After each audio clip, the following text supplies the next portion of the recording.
Sigmund Freud's important contribution towards psychoanalysis was to open up the entire realm of the unconscious to systematic study.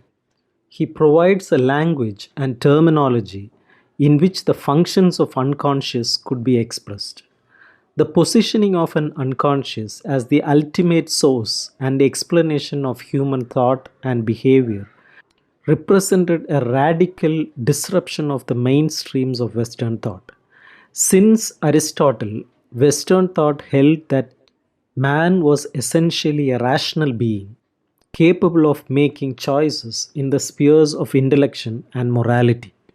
Emphasizing on the unconscious poses a problematic to all of the ideas on which philosophy, theology, and even literary criticism has conventionally rested. The idea of self knowledge, the ability to know others, the ability to make moral judgments, the belief that we can act according to reason, that we can overcome our passions and instincts, the ideas of political intentionality, and the notion that literary creation can be rational process. Freud assumed that we bear a form of otherness. We cannot claim fully to comprehend ourselves, why we act as we do, why we make certain given motive. We may be deluding ourselves. And much of our thought and action are not freely determined by us, but driven by unconscious forces which we can barely fathom.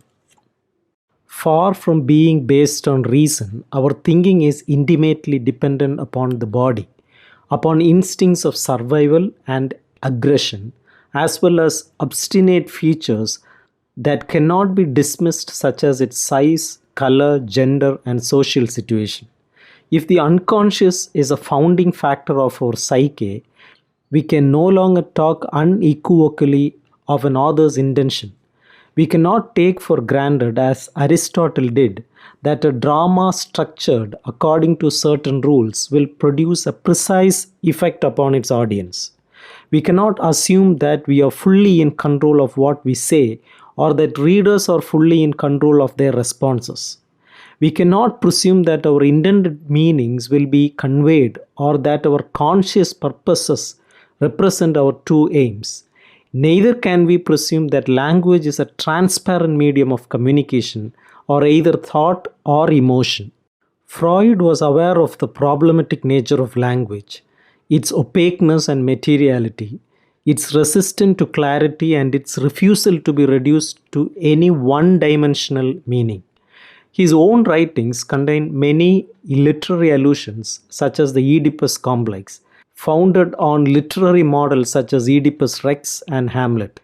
Freud's literary analysis tend to apply his model of dream interpretation to literary texts, viewing the latter as expressions of wish fulfillment and gratifying projections of the ego of an author.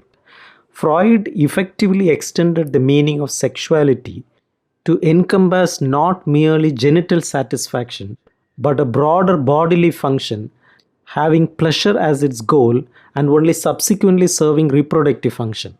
Sexuality now encompassed all of the emotions of affection and friendliness traditionally subsumed under the word love. Homosexuality could be traced back to the constitutional bisexuality of all human beings.